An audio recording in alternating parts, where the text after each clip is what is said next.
Blazing at 91, Doug Perry sitting in for DJ INC and Cheryl Wilkinson. Today is Wednesday, so that means health, healing, and Hampton Roads. And joining us on the program today is Reverend H. Patrick Cason. He is the senior pastor for Bethany Baptist Church in Chesapeake, Virginia. Welcome to the program. Oh, thank you, Doug. It's good to talk to you again. God bless you. Yes, indeed. And he says again because we actually know each other. He matriculated right here at Norfolk State University with a Bachelor's of Arts in Music Media, as well as he's went on to pastor one of the best churches in Chesapeake, if I may say so, just around the corner from Norfolk State University in Chesapeake. And he is currently working on a doctorate degree. So, congratulations on that, you know? Thanks, man. All right, now let's talk real quick. I just want to paint a picture real quick because I want to pick up somewhere. You and I actually were out getting our vehicles repaired pre-COVID, before COVID moved in, and you were telling me about bringing the church into a place of being more digital. And since COVID, I know a lot of churches had to make that immediate shift into going into a digital world, but you were there doing it just before COVID hit. How is that project going, and how did it take off because of COVID? Oh, man. Well, the project was completed right around January of 2020. So right before the pandemic, churches had to close, is when we were able to get everything completed and upgrading our technology in the church. I believe that God sometimes does not give you insight or the why, but will give you foresight of the what to do. And God just kind of laid it upon my heart, like just upgrade to become more digital. And in that moment, when we were upgrading and becoming more digital, the pandemic hit. And so we were in a perfect place to really continue to do ministry and not miss a beat.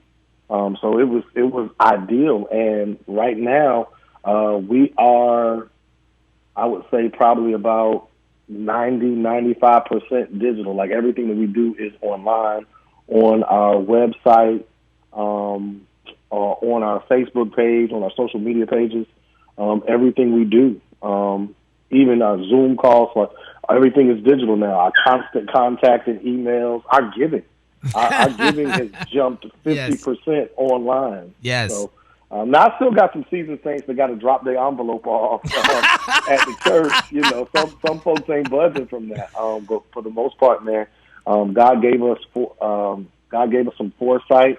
We listened and we were obedient, and it put us in a position that when it hit, we didn't miss a beat. That is definitely wonderful to hear, and how, the congregation was able to transition along with it because of COVID. Now, we're going to be focusing in today about how is the church helping the community, because now we're looking at COVID-19 has come around, and the community at large, there are vaccinations that are out there. How is the church helping the community get vaccinated? Well, with the healthcare disparities, Doug, that are in the Black community, a lot of people do not have the access to the vaccine. And so the church is being what the church has always been, a forefront for change. And we are facilitating vaccination clinics in our empty sanctuaries so that one day we can get them back filled. We're collaborating with, our church collaborated with Chesapeake Regional Healthcare, and we were able to do over 2,000 vaccines in 2 days in the South Norfolk community. Healthcare and the Black community has not always had a wonderful relationship. When you think about the Tuskegee experiment and things of that nature, just the debunking of the mythology about healthcare in our community has been important. And as Black pastors and Black leaders in the community, it's important that we get in front of it to really articulate the need for it in our community and give them a trusting space and face to go along with it. That is so true, especially when you're talking about the trust factor. You know, whether we trust the vaccine and and being able to put it out there. Now, when I start to think about the vaccine and you're talking about this trust factor, how are you focusing on those saints that may be there or the community members that may be there that pretty much want to look at it and be like, no, we're going to just hold off for just a second because we don't know what may be going on? I think we've taken the time and we've exhausted our efforts to really attempt to educate people about the vaccine with Black spaces and Black faces that they can trust. So every doctor that I know has taken every Black doctor that I know has taken and recommended to take the vaccine.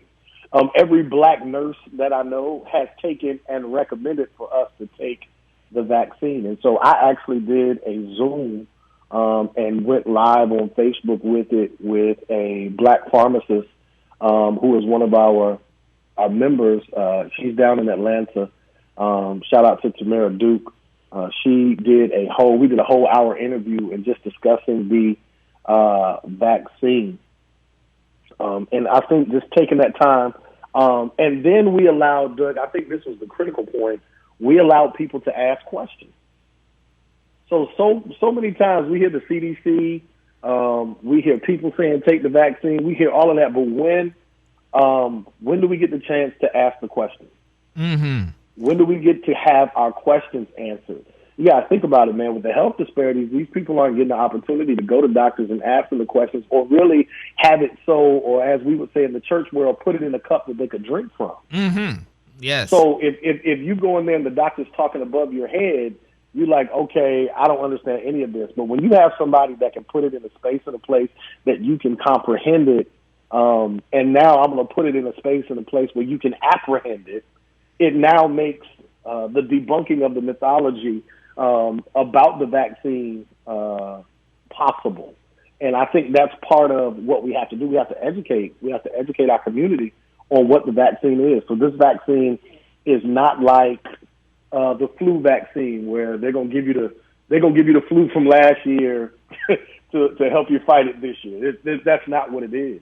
It's an arrhythmia that they figured out what makes COVID tick, and essentially it's putting in your body and giving your body the program to be able to fight it when COVID comes. The best explanation that I heard was somebody put it in a boxing format. It said, the vaccine, if you're going to fight a southpaw, Doug, and you have a championship bout with a southpaw, well, when you train, you need to train against a southpaw. And so what the vaccine is doing, you're actually being injected, so with the arrhythmia of the vaccine, so that your body can know how to fight it. And if you get the virus, because of the training of the vaccine, you'll be able to defend it better. Does that make sense? That's a great analogy. I definitely like that one. Yeah. And so when we look at it from that perspective, so and that's what we had to do. We had to debunk a lot of myths. Getting the vaccine is not going to make you immune from COVID. Let's get rid of that. Getting the vaccine is just going to teach your body how to fight COVID if you encounter it.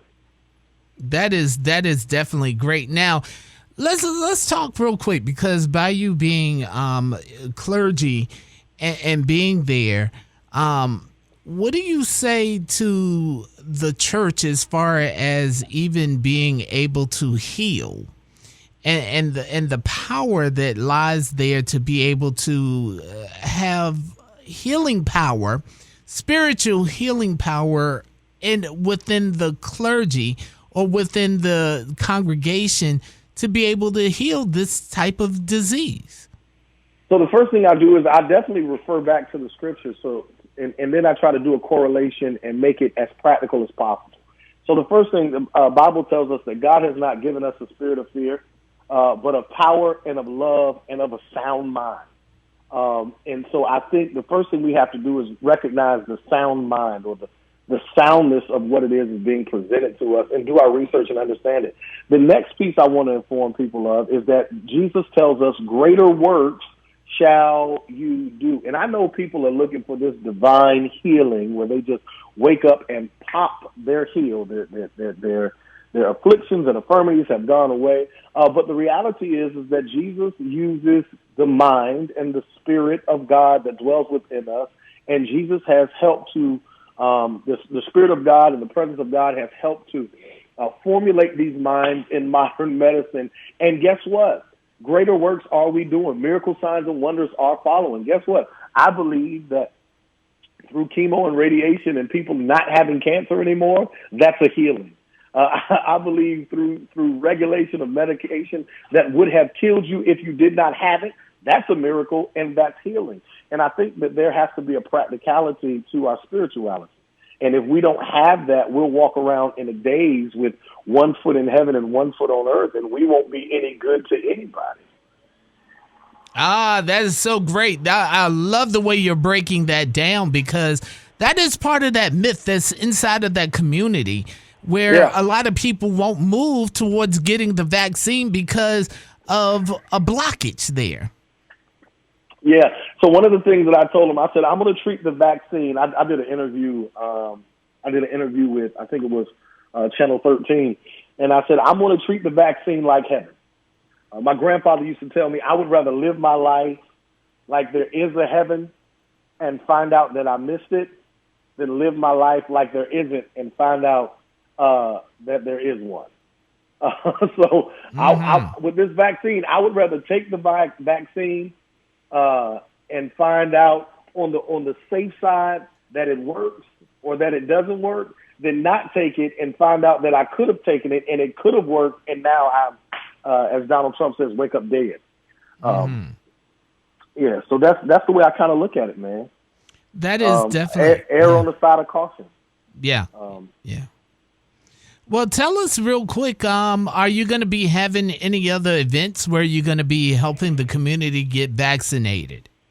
We are working on some stuff. I've been on calls all this week. I don't have a particular date just yet. We did our first shot on February 16th and 17th. So before we can plan anything else, we got to make sure that those people that got their first shots have the opportunity to come back on March 16th and 17th, which I think is next week, to get their second shot. So they will be fully vaccinated. So that'll be 2,000 more people that are fully vaccinated. I've been receiving some different links and things of that nature. I don't share the links. The reason I don't share the links is because you can have mass pandemonium and chaos if you do. So we're trying to make sure that people get vaccinated. I know Dr. Jeffrey Guns and his church at Second Calvary, which is right across the street from Norfolk State. They just did one. The coalition of Chesapeake Coalition of Black Pastors, which Bishop Kevin White is the president of. We're in the process and talks with Chesapeake Regional Healthcare. I know Pastor Michael Tolliver is supposed to be having one at First Baptist South Hill coming up, and there's some other churches as well in the area. So churches, and I'm not the only one. I'm grateful to be able to share on this platform with you, Doug, but I cannot take all the credit for this. It has been a effort of all African American pastors in the 757 trying to get the people in the church as well as in the black community vaccinated, man. And so just keep your ear out. Know that you got to be fluid in this season, because you may get a call today to get a vaccine today. And so if you can move mountains to get there, I would recommend that you do it. I'm not